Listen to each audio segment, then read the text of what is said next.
Leral.net, s'informer en temps réel. Site d'information exclusive numéro 1, www.leral.net. Après avoir tenté à plusieurs reprises de jouer le courtier auprès du maire, sans suite, proposé de faire un meeting pour elle, sans retour, supplier et prier aux proches du maire de jouer les bons offices, sans succès, vous versez dans le mensonge. Cela ne passe pas avec Madame le maire Mariama Sarr. Aujourd'hui, le discours du responsable syndical devait être orienté vers des remerciements à l'endroit de l'édite de la commune, qui, à la même période de l'année dernière, avait régularisé la situation des journaliers. Revenir encore pour dire qu'il y a un recrutement abusif démontre votre incohérence. Pour rappel, Madame le maire n'a fait aucun nouveau recrutement depuis son installation, mais a procédé à des remplacements numériques des cas de décès et retraités depuis 2013. Les contrats établis par décision municipale passent par le circuit normal avec toutes les approbations nécessaires. Il s'ensuit la signature des deux parties au contrat, l'intéressé et le maire de la commune. Puis, le contrat passe par monsieur le préfet du département qui seul est investi d'un pouvoir de contrôle de légalité. C'est seulement après cette approbation de l'autorité préfectorale que le candidat au poste peut intégrer l'effectif de la mairie comme travailleur. Par conséquent, et d'après tout ce qui est développé plus haut, il ne peut aucunement exister d'emploi fictif à la mairie.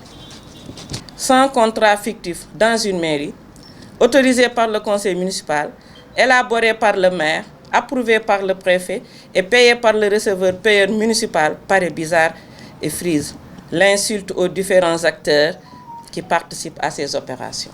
Qui connaît la procédure de recrutement des collectivités territoriales, il serait illusoire de penser qu'il existe dans cette mairie de contrats fictifs.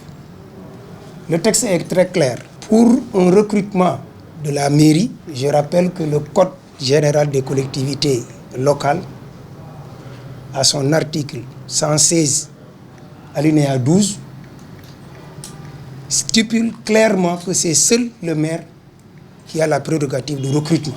Seulement, c'est après autorisation du conseil municipal. Donc cela veut dire qu'il y a plusieurs acteurs qui participent à ces opérations de recrutement.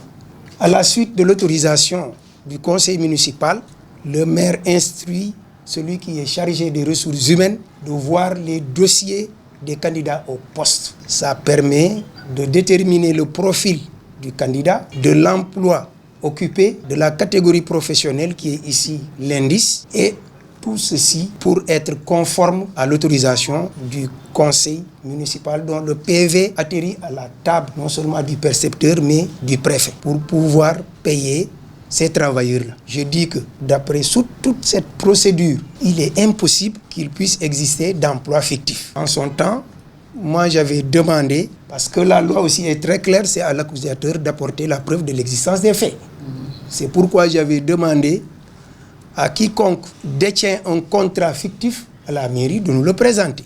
On est là pour pouvoir gérer ces situations. Mais depuis des mois, aucun contrat fictif ne m'est présenté. Je réitère donc ma demande, demandant à ceux qui ont ces informations de nous les donner. Mais de toute façon, comme le texte est très clair, plus de 100 emplois fictifs dans une collectivité locale, vraiment c'est un peu bizarre et difficile à comprendre. C'est pourquoi je me suis évertué à intervenir pour rappeler, pour rectifier et essayer de faire comprendre à tout un chacun que ici, à la mairie, il ne peut y avoir de contrat fictif. Sinon, ce serait très grave même, compte tenu de tous ces acteurs-là qui tournent autour de ce recrutement. Je vous remercie.